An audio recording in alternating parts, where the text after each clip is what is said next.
Hello everyone, Simon here, and today in our architecture tour of Skyrim, we are going to look at the two castles that were introduced in the Dawnguard DLC. So let me go to my map, and let me just, no, don't do that. Let me fast travel to Fort Dawnguard first. Fort Dawnguard is all the way down here at the edge of the map. In fact, we can't even see it, because the angle is wrong. How do I rotate this again? Oh, here we go. So it's back here. But I don't want to go there because we arrive inside the place. Let me just take a walk. Let me just come to Riften. No, come to Riften Stables, and we'll walk down. So we'll walk into the place. Fort Dawnguard. I guess as we walk, I'll talk a little bit about some of the background. So it's a vampire themed DLC to the main game of Skyrim. So Skyrim, when it was released, it didn't really have all that many vampires. I mean, there were vampires, but they weren't all that special. And so the Elder Scrolls has this tradition, or I guess a tradition of people fighting. A tradition of vampires and werewolves. And in fact, I think in all the previous games, there have been like special vampire-only quests, where you have to become a vampire, and then there's certain kind of quest lines and stories that involve the vampires. So that was missing from the original Skyrim, but then they made the DLC, and they put it back in. And so that's what Dawnguard is. It's a vampire-themed DLC. And I guess we'll see it soon enough. Actually, no, we might not. So, according to the story, the vampires are very old. Like, they date all the way back to the first era, I think. So, like, old.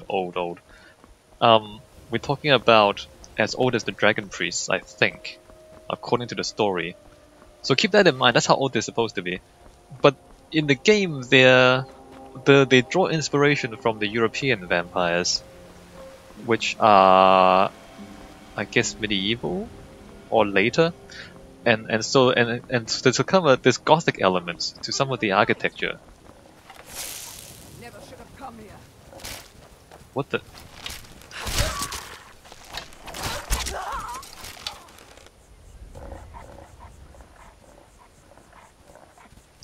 There's Gothic elements to the architecture, which don't really fit into the existing Skyrim architectural story, as it were, because of the, like the Old Nords have their style, and then there's the Imperial influence in Solitude, and then, there's a clear kind of history of architecture, and everything has a certain scale and a certain kind of a context, and so the Dawnguard DLC stuff doesn't really fit into that context.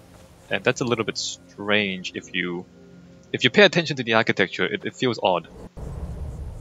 So Fort Dawnguard is back here. There's like a hidden canyon, and this is where the vampires. The Dawnguard are the vampire hunters, and then the vampires are the other side. So the vampire hunters have a secret base in this valley, in this hidden valley. It's actually quite far away, so let me just walk down the path and walk up to it, and we'll see what we see as we go. So, fancy ice waterfall things, which is cool. Oh, there's snow elves too. There's a little bit of snow elf architecture. It's not that interesting. We're not going to look at it in this series. But if you haven't played the game yet, or you haven't played the DLC yet, well, there's that to look forward to, if you're interested. That's a friendly troll, believe it or not. So we still don't see the castle, right? But we do see a canyon, and there's pretty trees and things.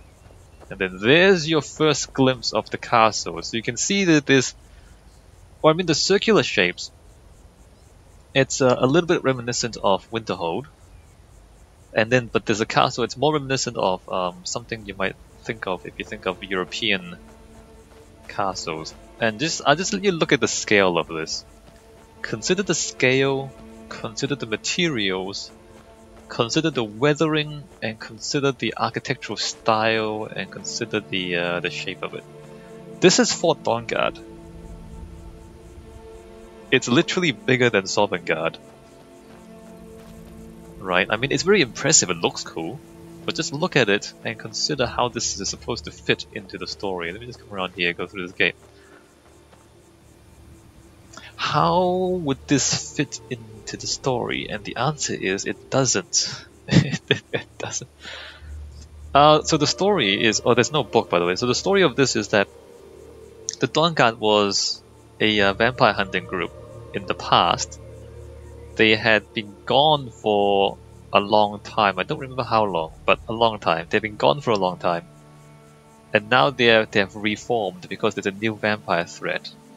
So this is supposed to be a castle that has been abandoned for at least decades, possibly centuries. This is a castle that is supposed to have been abandoned for decades, possibly centuries, and has been reoccupied. And it was originally built to house one of the noble people from Riften, who actually had become a vampire, but their parents didn't want to kill them. So they locked them away in the castle instead, and then they created the Dawnguard to guard the vampire, to make sure the vampire didn't get out. So all the story is all very fascinating, but consider that this is supposed to be built as a prison by one of the noble people of Riften. The castle itself is bigger than Riften. Look at it, it's bigger than Riften. And it's newer. But look, it just doesn't make any sense, and there's no weathering on the rocks. There's hardly any weathering on the rocks. So it looks newer than... I think it looks newer than even Solitude. So there's no weathering. It's massive. It's bigger than Solitude, bigger than Riften, bigger than any of the cities. Which, I mean, bigger doesn't just mean, oh, it's just bigger. No, it means it costs more. It's more expensive. You know, like if Solitude is a certain size, and that is the capital city of Skyrim, I mean that's a lot of money in Solitude, and that's what they can afford to build. But somehow somebody found maybe like 3 or 5 times or 10 times as much money as the entirety of Solitude, and they built this out in the middle of nowhere. Which I mean it doesn't make any sense. Like economically, it makes no sense. Ishran knows how to fight those monsters. Yeah, good for him.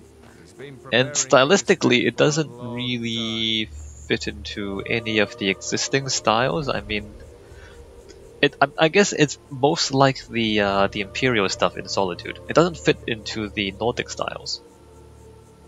It's like I mean, there were a few circular towers in Solitude, and it fits that particular style. It also looks a little bit like the Imperial city back in Oblivion, but that's like a completely different game, right? So there's Imperial influences, which doesn't really make sense because, well, I mean, it might do because Riften is also quite close to the Empire. So maybe that kind of makes sense. Maybe they went into Cyrodiil and they kind of hired an architect from Cyrodiil to build this. That's possible. But, you know, economically it still doesn't make any sense because who can afford this much stone? And all of this just to imprison one vampire. I mean, this castle is big enough to have several thousand people guarding it, it looks like. But if you actually count the number of Dawnguard people here, there's like, I don't know, 20, if that. So let's go all the way in. And we'll have a look inside. It's just, it's gratuitous architecture. You know, it's big and it looks cool, but it doesn't actually fit into the story, and it doesn't actually make any sense if you actually think about the story. And I don't really respect that. I mean, it's like it's just appearances, right? It just looks cool. That's all it is. It doesn't mean anything. And good architecture has meaning. So this is like the actual front gate. So you have to kind of walk all the way back here, around up the path to the main gate. So defensively it's good because if you're being attacked, for example, you have these towers out here to hold back the enemy, or to kind of attack the enemy as they try to get out to the front gates. And if you don't understand castle architecture, obviously there's the slits where where the archers can shoot arrows out, and they are mostly defended behind the narrow slits. These things, I forgot what they're called. Crap, I forgot what they're called. But what they're supposed to be is there should be holes in there where the defenders can drop stuff on the people below. So if anyone's down here trying to, I don't know, climb up the walls, or I don't know, sit down here, have a picnic, or invade in any way, they can drop boiling oil or like rocks or shoot arrows down, straight down at the people underneath. Because otherwise, the very bottom of the walls might be safe, because like here, the archers up there can't actually shoot at us. So in some instances, like the very bottom of the castle walls are actually not protected against the enemy. So then they create these things, and there's supposed to be holes in there for the defenders to drop stuff straight down. So I mean, in terms of castle design and castle architecture, it's very sophisticated. This is I mean, in terms of pre-gunpowder fortress architecture, this is pretty advanced. Very advanced. I mean, there's a tower out here, but then there's got a bridge. It's got a secure bridge leading to it, so that the defenders here don't get isolated from the main keep. Like this whole thing is extremely sophisticated, far more sophisticated than any of the city walls in any other part of the game. And it's just, it doesn't fit. It doesn't fit into the game. I mean, it's amazing, but it doesn't actually fit into the game. It doesn't fit into the story and the context and the setting of the game. Now let's go inside and just see how many people there are inside. This should, I mean, they should at least house at least several hundred defenders. At least several hundred. More like several thousand, I think. Just for the sheer size of it. But then if you look at the inside, it's a lot of wasted space. Like, what is this about? You come in here and it's just open space with nothing. I mean, I guess you might set up a defense here. Like if they manage to break down the gate somehow, they still have to come in here, and you can bar off the hallways. And you can kind of shoot arrows down at the enemies. So I mean, this could be yet another layer of defense. That kind of works, but still, it's a lot of wasted space. It's a big open space for no good reason, especially in military architectures. Like if you have a palace, sometimes you just put in fancy things because you're rich and you can afford it, right? As you just put in like a massive audience hall to impress the people who come and visit you. So you do that in a palace. You don't really do that in military architecture, because everything about the military is efficient. Otherwise, you're wasting money. And when you are actually going to war, you can't afford to waste anything, right? Because war is so severe, war is so serious, like a serious business. You can't afford to waste money when you're going to war, otherwise you're gonna lose and people are gonna die. So like this sort of extravagance is not really something you would expect in a military installation. Like if you look at a submarine, for example, like all the ceilings are low and all the doors are low. Like if you look at a warship, everything is kind of cramped because it's military. Like you can't afford luxuries when you go to war. So this is also a bit odd. Where should we go first? It's a huge castle with very few people inside. So there's like corridors that don't really need to be here. Like they lead to staircases, but like it's wasted space. The corridor is, every time you put a corridor somewhere, it is technically a wasted space. Because why does this need to be here? Why not just have that space and then directly going into a kitchen? And so these are this is the sleeping area. 1, 2, 3, 4, 5, 6, 7, 8, 9. I think there's 9 people in here. This is like, and then the ceilings are that tall. I mean, if you have bunk beds, you can like have 1 bunk, 2, 3, 4, 5. You can fit like 5 bunks vertically. I mean, you can fit a lot more stuff in here if you didn't waste all the space. And again, it's cool if it were a mansion or a palace, but since it's a fortress, it's bad.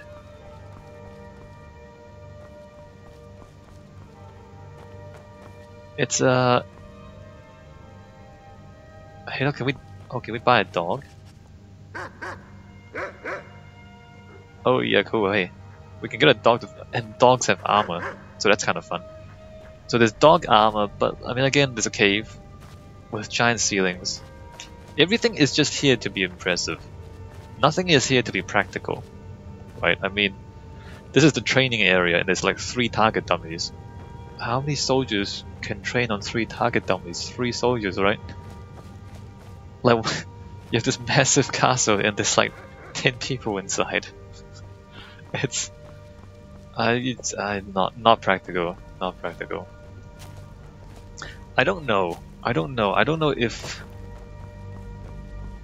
friends like you are hard to find. I don't know if this should be justified, because look, I do understand that, you know, if people buy a video game, or they know you're selling a video game for money, so then you want cool screenshots to sell your video game. Like you want things that make people think, hey, I want to buy that, I want to see what's going on in there. So then you make really impressive architecture, right? Alright, so this is like part of the wow factor. This is the part of the screenshot, the demand for great screenshots. And I mean, every single room here is going, wow, look at that, a big giant room with high ceilings and furnishings and things. And look, even the tables, look, they're using the fancy tables, and they're using the fancy carved shelves. Why do they have so much money? There's like 10 people in a massive castle with fancy furniture. Why? Like the Dawnguard aren't supposed to have a lot of money. They're just scrappy vampire hunters. I mean, that's the story. The story is they're struggling to get their act together to put up an effective defense against the vampires. That's the story.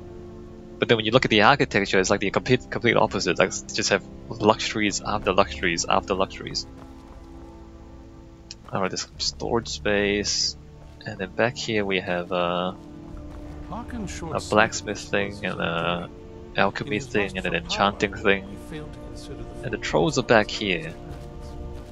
Trolls are back here. There you go, trolls. Chilling out.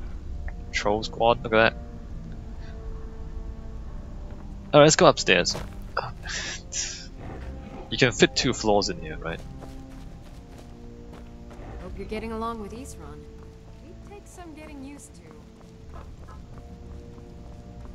It looks so impressive, but it makes no sense. And I personally don't respect this sort of thing. If it looks, if it makes sense, I'm good with it. If it looks impressive and makes a lot of sense, I'm really impressed.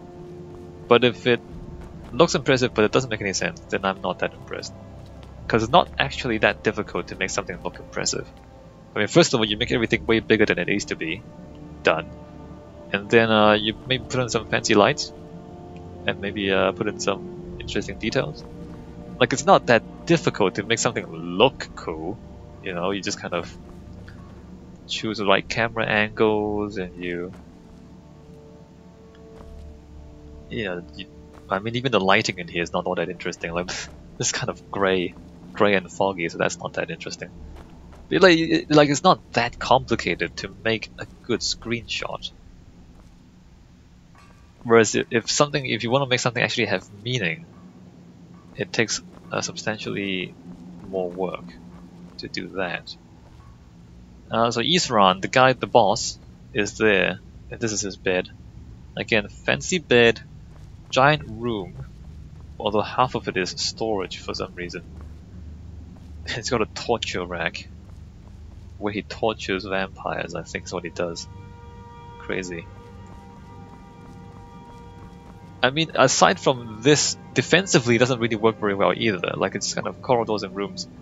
A whole bunch of interconnected rooms that aren't all that useful for defending against an enemy attack. If they get past the gates, and they get past this area, then the rest of the castle is pretty much open.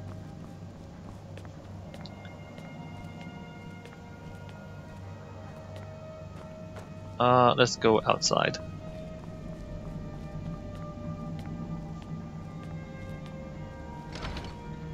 Yeah, no, yeah.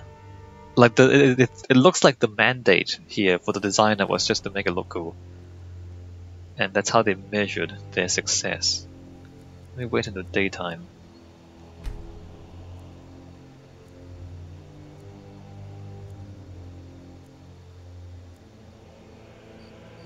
So for a castle, a lot of this is kind of right. The interior is way too big and way too extravagant. Usually the arrow slits would be angled outwards, so it'll be narrow on the inside. Actually, no, it'll be. Oh, actually, would it be no? No, it'll be narrow on the outside, but then here it'll be angled this way, just so that like there's more space for the defender to kind of maneuver and get a good shot, good sight lines. But then the outside is small and narrow so that it's protected. So it's not usually rectangular. In fact, this is quite bad. So what it should be is it should angle in, or like it should kind of open up on the inside and close up on the outside. So like even in the little details, this is kind of wrong. And again, like the holes in the ground here where you're supposed to kind of be able to look straight down and shoot straight down in case there are enemies at the very edge of the walls underneath. So it's missing that. It's missing the arrow. Like the arrows are kind of wrong. So I mean, it feels like the people who designed this don't actually understand military architecture. Like they just kind of got a photo or got a bunch of photos of a cool-looking castle and just kind of reproduced it without really understanding military technology and military architecture, because a lot of the details are actually wrong. And like stuff like this, there's really not much point having that in the inside of the building. Like this is kind of just unnecessary decoration. Columns are mostly right. I think this will let us into the very top of the castle.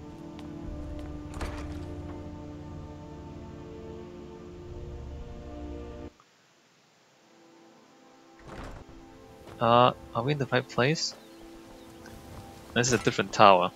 Wait, how do I get out to up there? Wait a minute. Alright, this is the wrong place. And these towers, like, you know, when you're outside and you look up, you say, oh, hey, cool towers. But when you're up here and you look out, you can see this is not very practical, right? Like, you have these kind of arrow slits, but what the hell is the point of looking that way? We actually, so there's the path there. Yeah, like this is not, it's not that useful for defenders.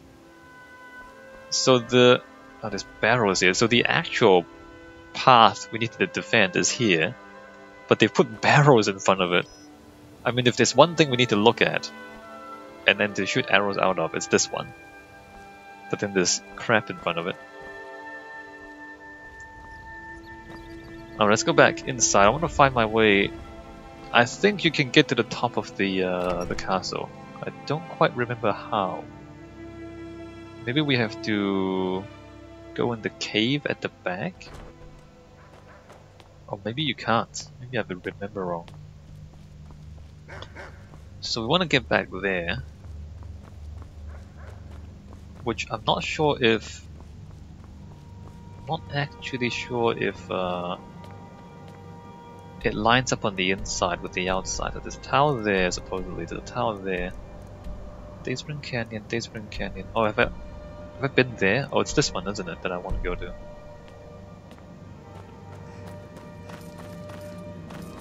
Or was it the other one? Maybe it was the other one. Actually, I think I've been to this one.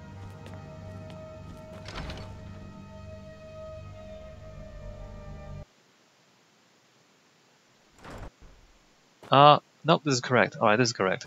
So here we're at the actual top of the castle, kind of. Sure. I mean, there seems to be too many of these openings. And like, you know, in terms of geometry, it wouldn't be any more polygons, right? So like, if it were not rectangular like this, if they actually made it correct, and made it angle out this way, and made it angle out this way, it wouldn't actually be any more polygons, I don't think.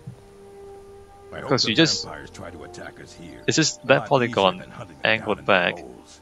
Reduce the size of this polygon. Yeah, no, it wouldn't actually be any more geometry. Like, there's no technical reason why they wouldn't do it correctly. It's because they don't actually care about making it correct. It's because they're just making it look cool instead of making it accurate. Yeah, again, like, it's not... I mean, if this was actually useful for defending the castle, it would feel that way, right? Like, you would find good sightlines on the pathways, and you would feel like, and it doesn't. Like, when I stand up against the wall here, it doesn't feel like I can actually defend this place very effectively because the angles are all wrong.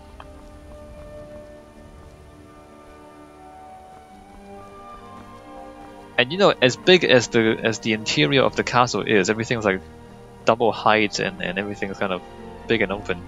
It still doesn't actually include every single tower. Like the outer towers, for example, there's no interiors in the game for it. So the castle is even bigger than the ridiculously oversized castle interior that we have in the game. And look, there's no one here. Like, why would you have a castle this big? Like, there's no one actually patrolling the walls. There's no one actually like stationed at the towers. No one's actually guarding anything, right? I don't know. I mean, when you're so desperate for impressive screenshots that nothing makes sense. And the roofs are flat? Why would there be a flat roof? Why wouldn't there be like an eaves to keep the rain off? I don't even know if they intended for anyone to walk up here. Maybe they didn't. Alright, so this is Fort Dawnguard. And why don't we just look at the path again?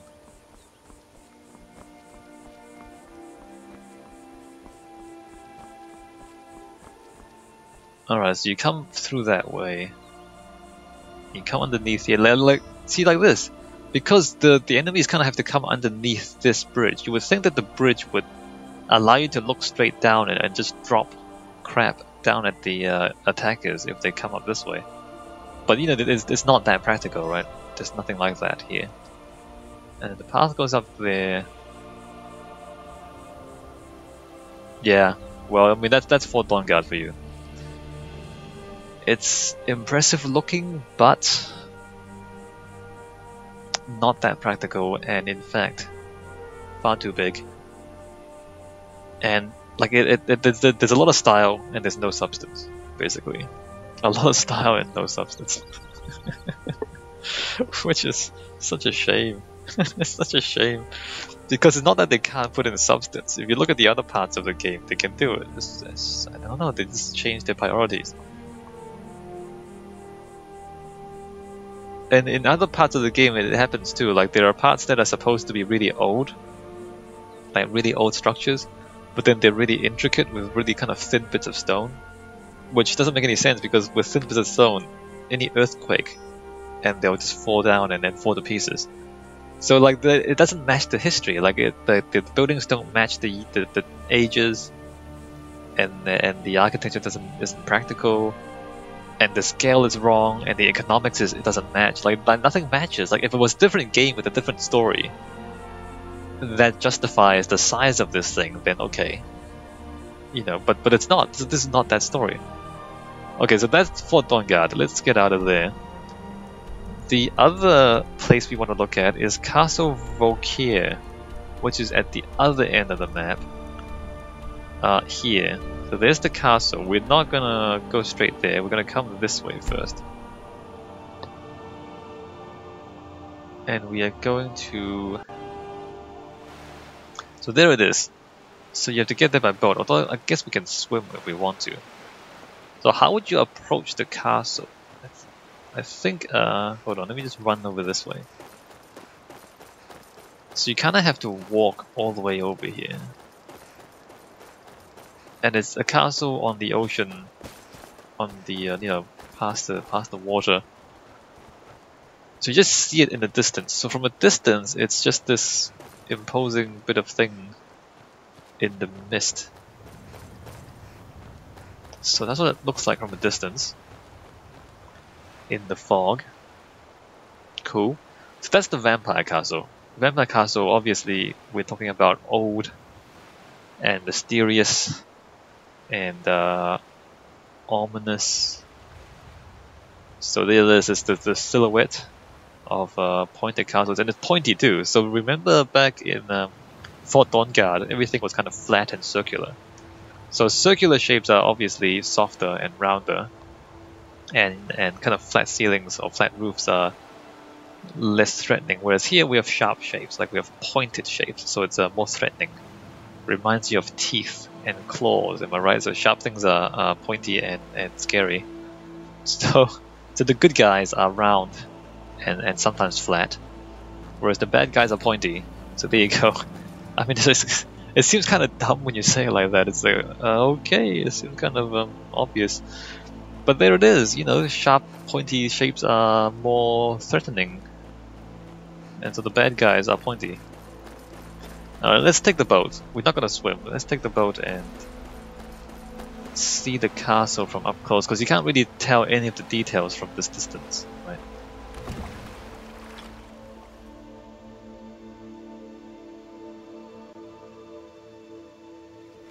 So as we get up close to it, we see stonework. Not just any stonework, large stonework. So I guess we can contrast this. So remember the stonework back in Fort Dawnguard, it was kind of smooth. All the stones were smooth and square and everything lined up. Is it nighttime already? Oh wow. So everything was kind of smooth and clean. Whereas here the stone is rough and dark. And so again, like it's a not subtle way to kind of communicate to you that these are the bad guys. Oh, this is even worse. So these are the bad guys, because everything is dark and misty and all the stone is rough and they're not square and uneven. So these are bad guys with stubble. whereas the good guys are clean shaven. Architecturally speaking, that is. That's pretty much it. And which, you know, in terms of good guys, bad guys, that seems kind of obvious. But actually, in terms of the practicalities of architecture, it's the opposite, because the vampires are magic and they live forever. If you have magic and you live forever, you actually can afford to maintain your castles in a better state than if your Dawnguard was disbanded like centuries ago and the castle supposedly had been in disrepair for centuries. It should be Fort Dawnguard that is rough and uneven and unclean, and it should be Castle Volkihar that should be impeccably maintained, because the people here live forever and they have all the time in the world to clean the castle. So everything here is dirty and messy, and everything over there was clean and nice. But it's like the opposite of what the story is saying. Like in the story, the vampires have been here all along, whereas Dawnguard were the ones who couldn't afford to maintain the castle. And yet when you look at the architecture, the Fort Dawnguard is somehow perfectly maintained and this is poorly maintained. I mean,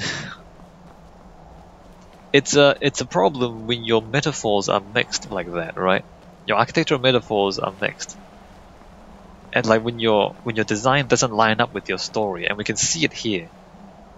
And this is, I guess, this is like in stark contrast to all the architecture in the original game, the non-DLC stuff. Like when you go to Solitude, like they're wealthy and they have imperial references, whereas if you go to Windhelm, they're poor, they're in the civil war, I guess they've been sanctioned and they don't get any trade and they can't afford to repair anything.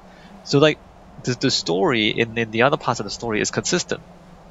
Like in other parts of the game, the story is consistent, whereas here there's a mismatch between the story and the architecture. And if you, I don't know if it's that noticeable, but it is to me. but I study architecture, right?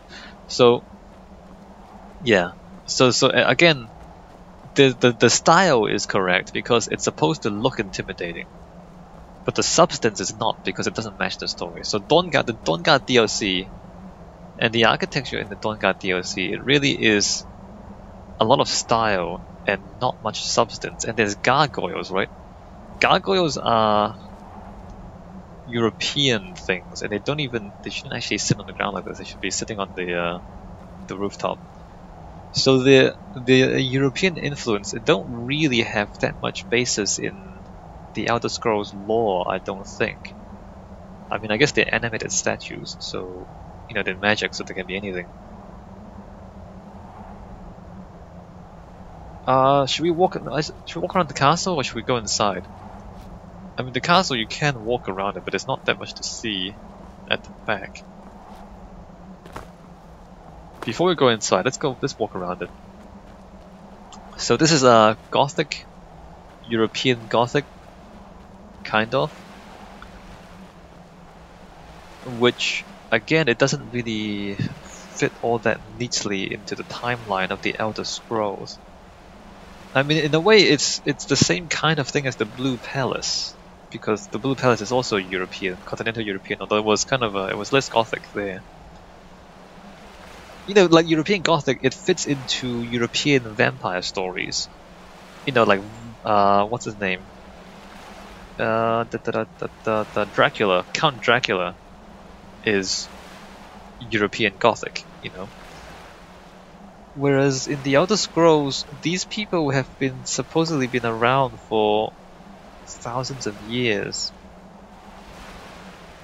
I don't know. It doesn't fit. The story doesn't fit. The architecture doesn't fit. Alright, blocks of stone. What else can we say? Tall blocks of stone. So, imposing and threatening. And also quite vertical too, right? This is the back.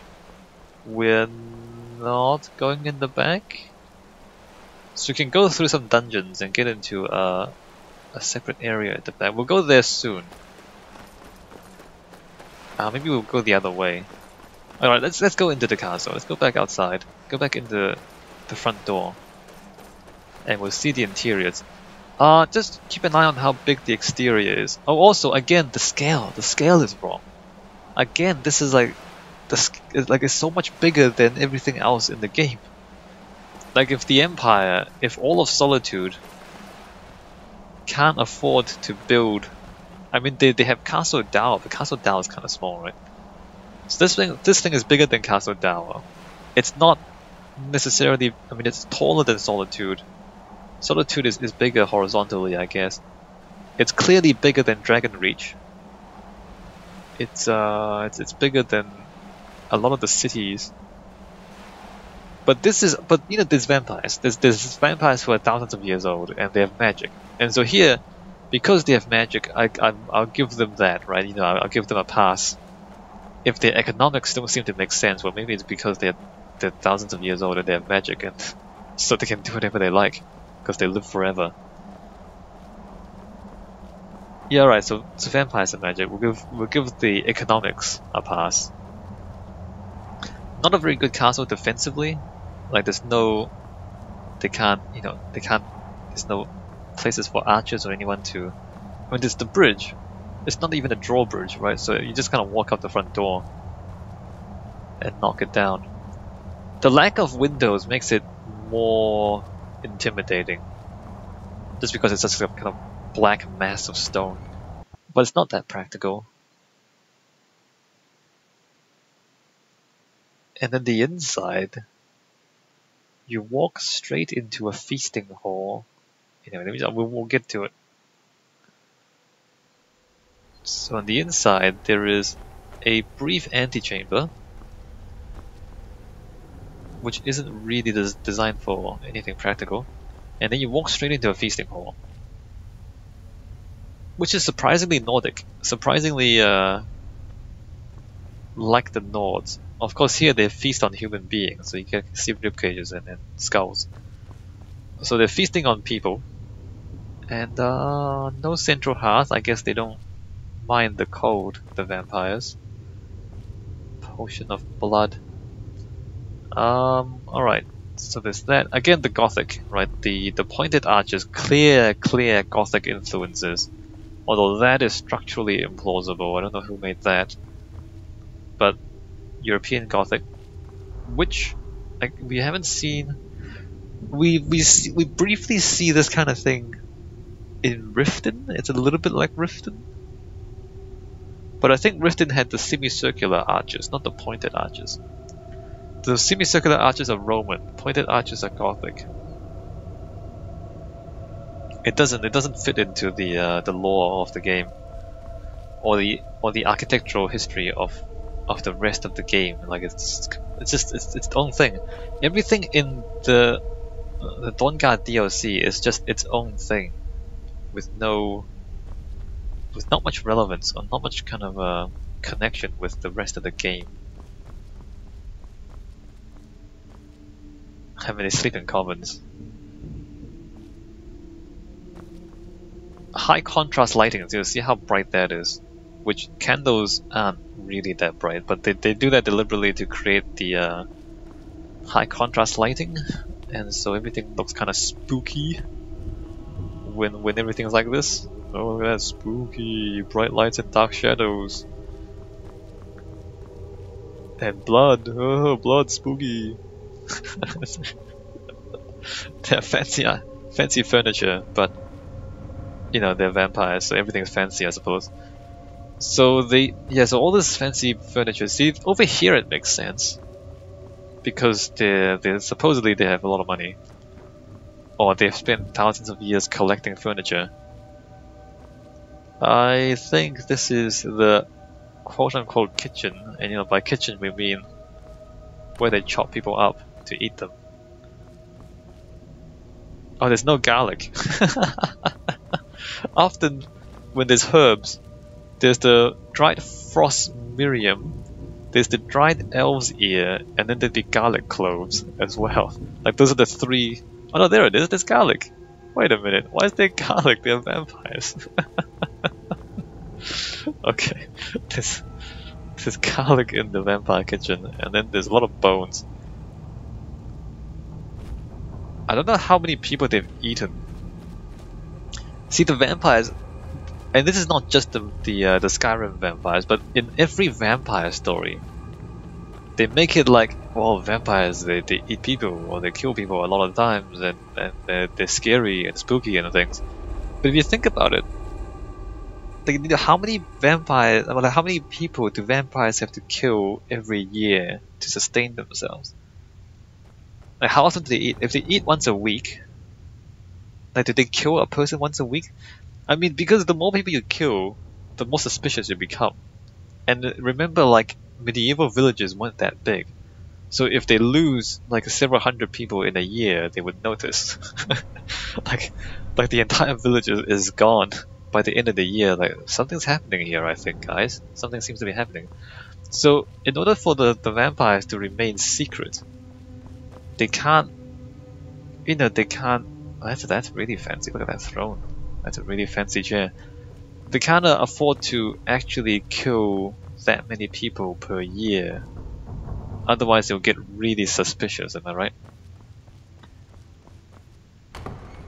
So I'm not sure if how the math works out, because there's a lot of vampires here. As you can see, there's a lot of bones too. Nobody ever seems to do math when they write vampire stories. Maybe I should write that. Like write an accountant, like a vampire accountant, whose job it is to keep track of how many people get killed, and like a vampire lawyer to deal with problems when people get suspicious. it's like really. So instead of the cheesy seduction and hunter and all the sexy stuff, sexy vampire stuff, it's like a vampire accountant. It's like, this month we consumed 5 human beings. We need to pay this much money in bribes to keep people quiet, and it's just a really boring vampire accountant. Anyway, back to the architecture. What else is there to say? So there's a library thing, library, a study area, and there's bookshelves. Okay, these are bookcases. Oh, they have books at least. The Fort Dawnguard didn't seem to have all that many books. So they eat people and read books. The kitchen on the other side, that's fine, that's functional. Books are also functional. I guess they study magic here too. And then, oh, this is the okay. This is the sleeping quarters. And then we have throne room up there. I don't know what that is. Oh, that's the central courtyard, isn't it? Hold on. So some of the stuff is caved in. So the castle should be bigger than this, but a lot of it is caved in. This room is no longer used, but I think it should be a bedroom, or it used to be a bedroom. There might be a door behind here, but it's no longer occupied. This is broken. This goes to... oh, this is the bedroom, the master's bedroom. More bookcases, various potions and tools. I think they experiment on people here. And nope, more books, a lot of studying. Huh. They seem to be quite learned. And then we have the bed, here you go. Well, quote unquote bed, the coffin. Alright, the coffin room. I mean, so all the pieces are here. It seems, and the scale of it, okay, I mean there's still the impractical tall ceilings, but the scale of it seems to be more sensible than Fort Dawnguard. Fort Dawnguard had a lot of empty space for very few people. Whereas here, it seems like the right scale for the number of people. Like you see how... well, I mean there's still a lot of kind of open space, but it just seems like a better scale.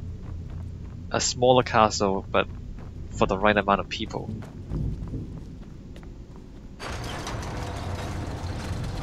Back here is Cathedral. Oh, this is like the shrine. This is the boss fight area, by the way, so all these kind of stairs and walkways, they seem kind of redundant, but it's because it's a boss fight, and so they give you places to chase people around and maybe avoid getting hit by projectile weapons and whatnot. Anyway, spoilers. So then this is the shrine to someone. I forgot who the... it's not... is it Malakath? Is it Moloch Bao? Moloch Bao, I think it is the Daedra. Anyway. Ooh, spooky. Is it blood? Is it blood or raspberry juice? I don't know. Spooky. And spooky ashes. Ooh. So there you go, there's a shrine, and as a ceremonial space, probably a little bit awkward. I think we need some chairs in the middle. Also, it's not well maintained either. I think they're supposed to perform some sort of ceremony here with this blood, but there's no furniture because like they have to keep the space open for the boss fight, right? So there's no furniture here for us to look at, so we're not sure exactly what this is, or we're not sure how it's used. For example, like if you go into a church, there's an altar and there's like pews, altar and pews, so then you know like people sit on the pews and the guy at the altar talks to them. So you know the furniture indicates how the space is used. Whereas here there's no furniture, so you can't tell what the ceremony involves, except maybe some sort of washing in the blood, possibly. That's kind of fun. So we have food, we have books, we have bedrooms. Do we have an armory?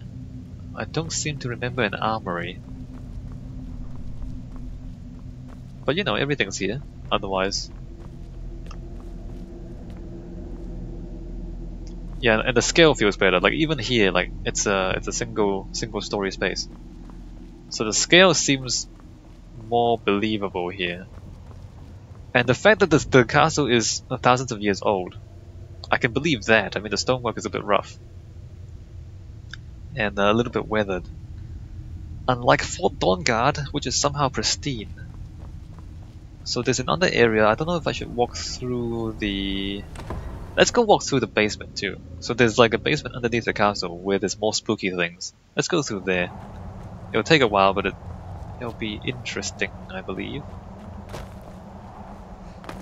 But what I really want to show you is at the end of the spooky dungeon is the castle courtyard.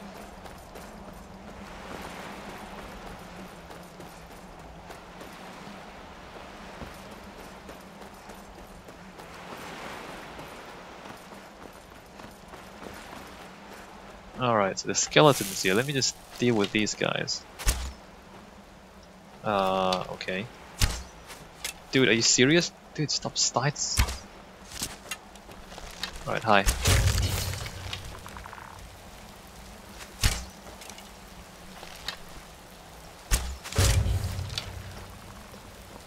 So, the way... Nope, that's broken. The way up is this way. Oh, there's a dock, that's right. So there's a dock at the back as well, if you want to enter the castle by boat. You can get off your boat here, although that boat is kind of blocking it, isn't it? How does this even work? Where's the other half of it? Okay, so there's half a boat there, and the other half is down there, I suppose. Oh, that's the bad news. Alright, so there's half a boat here. Otherwise you can dock here and walk inside, although I don't know why you would walk in the castle this way, because it's kind of gross. Let me just see if I can read the architecture here.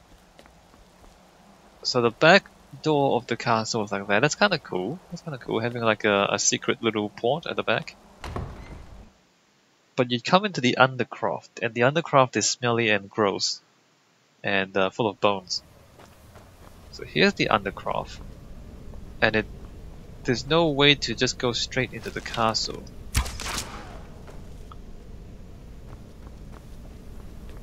Let's see, this door... Oh crap.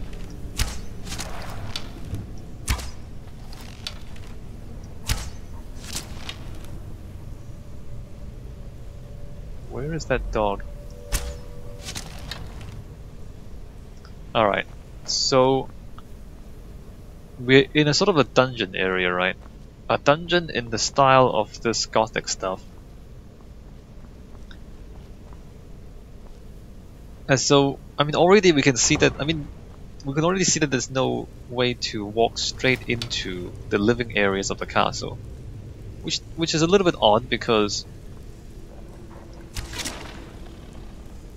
you would think that they wouldn't want to walk through all these sewers. I think this is meant to be a sewer.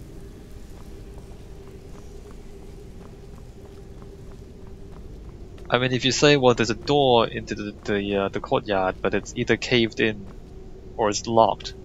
I mean, I can believe that if that were the case, but that's not really the case. Also, there was someone living down here too, which is a little strange. So there's like books and a coffin. Oh, that's right. So someone was banished from the family, I think, and they kind of snuck down here, and they were living right underneath the others. Oh crap! I need to pull the lever. But yeah, like there's no pathway straight into the building. You have to go through the entire dungeon to get into the building.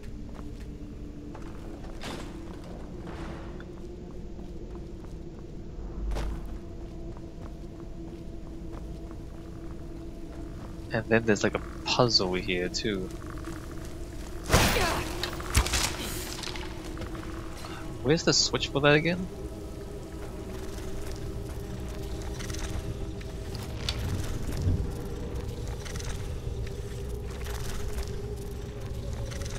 Who is... I can't tell where they are. So this is the wrong way, I think. So there's these kind of bones and crap everywhere, right? Apparently the dogs come out of the all the dead bodies. Look at all the dead people here. So this is where they throw their crap, and all the corpses, leftover bones from their eating. Again, like the vampire accountant. I just want to keep count of all the people who have died to feed the vampires. Right? It seems interesting to me.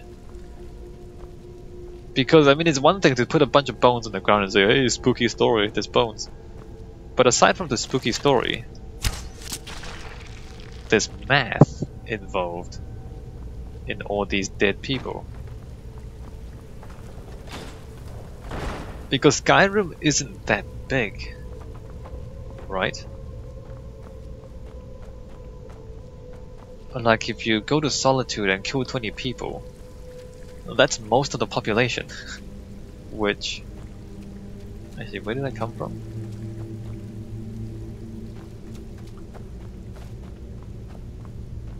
Which is an issue. Oh crap. I thought I was immune to disease. Never mind.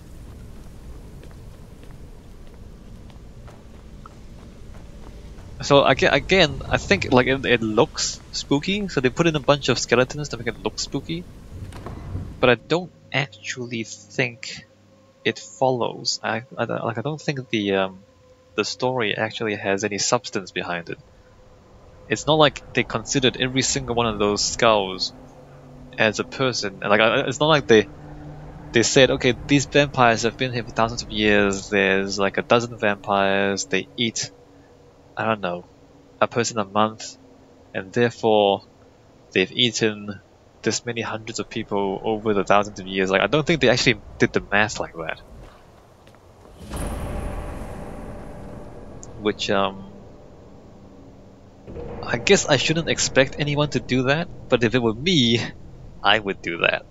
If it were me writing a vampire story, there would be a vampire accountant to keep track of how many people have been eaten over the centuries. Because otherwise, like what I dislike the most is magic.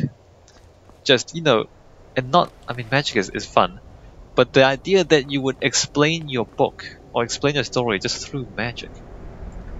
Like whenever you say, well, why did this happen? And you just say, if your answer is magic, then you're writing a bad story because it doesn't mean anything. Anyway, so this is the interior courtyard of the castle, and this is actually where the main wing is, I believe. So let me just double check. Yeah, so we're facing this way. So the main castle. Actually, am I doing that right? South? Where's south? This is west.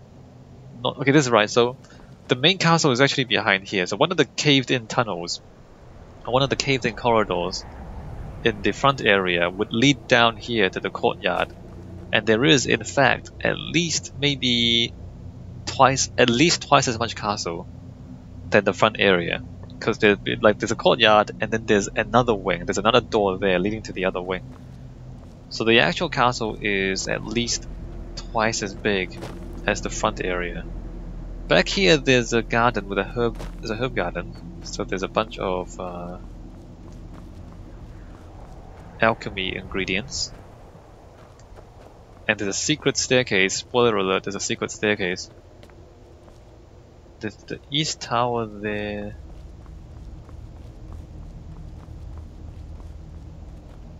North. I don't think there's anything important in here. I'm not sure. I forgot how to get all the way in. Was it through here? So you go open the secret staircase, and then there's more ruins. So like, maybe like 2/3 of the castle have been just abandoned by the vampires. Apparently they were even bigger back before. And well, I mean, it's abandoned by most of the vampires, but there are other people or other vampires back here. Let's see, how do I get out? So this is another dungeon with more bones and more spooky things and blood everywhere. So you got to go through another dungeon with some enemies inside before you get to before you get to where you need to go. I'm just trying to figure out where I'm going. So there's a lot of caved-in stuff, which I like caved-in stuff because it implies a bigger castle, and if you pay attention, you can kind of fit the castle back together and figure out what's behind the caved-in doors and caved-in hallways.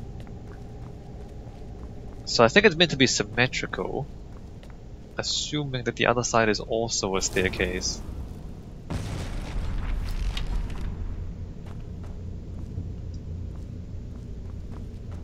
And then, like this here, just a dead end.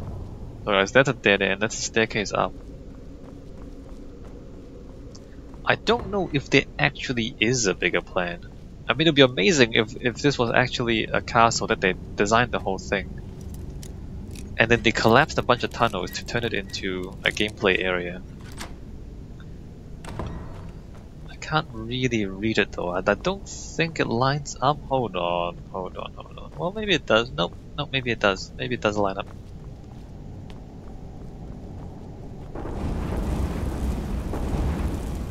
Alright, and then it's just it's corridors and rooms mostly.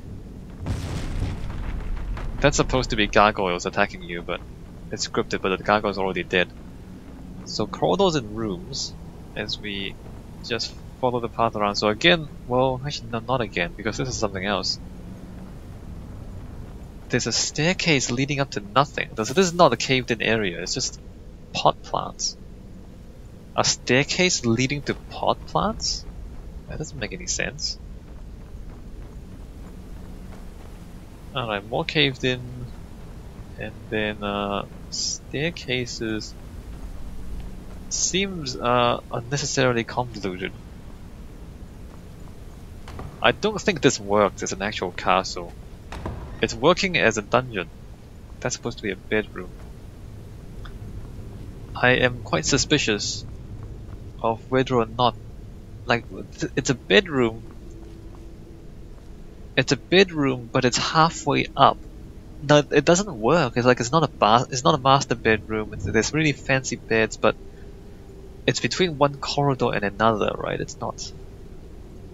Like if it's servants' quarters, it'll be next to kitchens. If it's the master bedroom, then it'll be at the top of the building. It'll be fancier than this.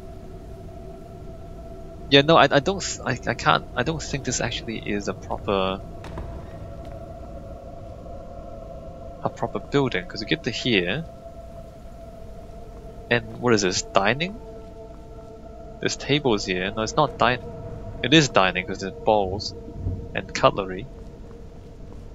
And this is, okay, that's caved in. Was there a kitchen? Did we go through a kitchen? No, we went through a. Wait a minute, with it. Crap. Let me just count the rooms. Actually, do I want to? I'm not sure. So there's dining. There's minor bedrooms. This is, I don't know if this is meant to be an office. There's a writing desk. And then down here was like a sitting area. I don't know what that's about. Sitting area in the hallway. More sitting area in the hallway. This is not a kitchen. There's chairs, but there's no function here. And a second dining room. What? Okay, this is wacky. This is not. There's two dining. What?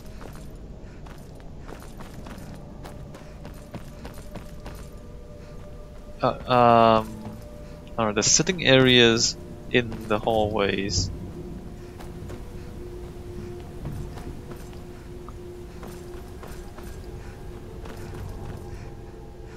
Let me get all the way back. Is this a dining room or is this not a... It is, there's cutlery. That doesn't actually make sense. And then, let's see, what is this? Platters? It's not anything. It's not a kitchen. There are bookshelves. And a weird balcony. This is like a nothing room. And then we have... Wait, how do I open this?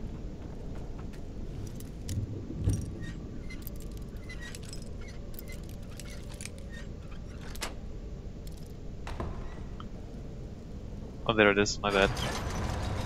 So, and then there's this, which is...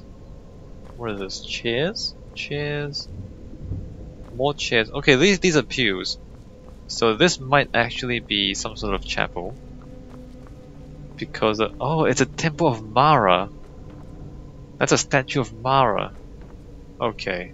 So this is a temple of Mara. This is actually a temple. Alright. I can read this, because the statue is there. Although no, because the pews. I could read the pews already, so I knew it was some sort of temple. And then this is a dead end, hold on.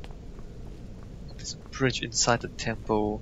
But so, a lot of the times, like, well maybe not a lot of times, in a lot of kind of European temples, like there'll be pews for the masses, and then the noble people will kind of sit up here, away from the smelly lower class people. Am I right?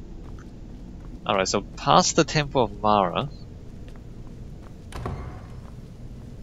we have bones. So this is a laboratory or a morgue, or a place where they study dead people and bones. And then we go through more doorways into...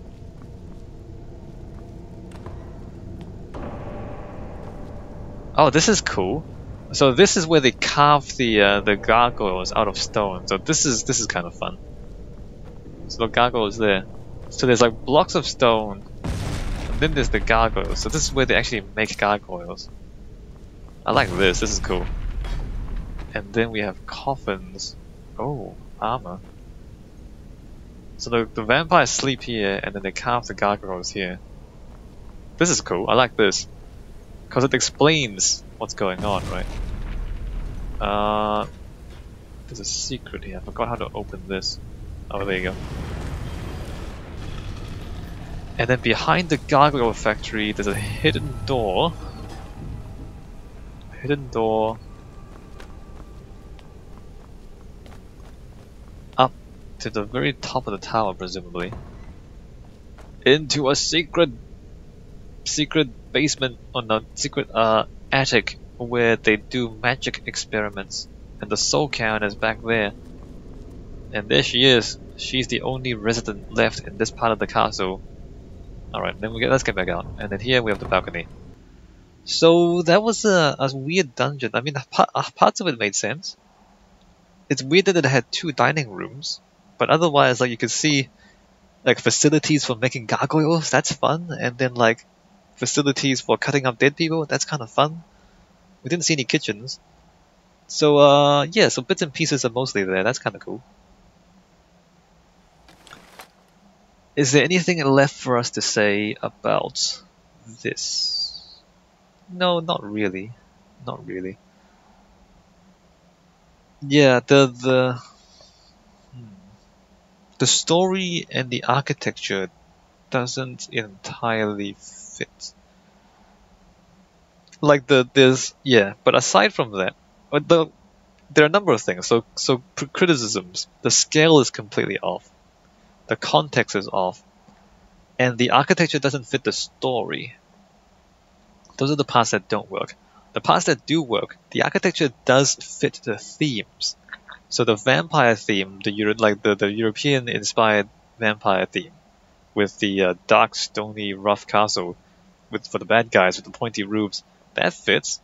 And like the clean, smooth stones of Fort Dawnguard for the vampire hunters, that fits. So the architecture doesn't fit the story, but it fits the themes. And if you look at the details are mostly there. So those things are the pros, and the cons are scale is off, context is off, and the story is off. So that's the two big castles of the Dawnguard DLC. There are other locations, but we're not gonna look at them. Alright, so that ends our little tour of the Dawnguard DLC stuff. In the next video, we are going to go to Solstheim, and we're gonna see the architecture from the what's it called? The Dragonborn DLC. Alright, I'll see you in the next video.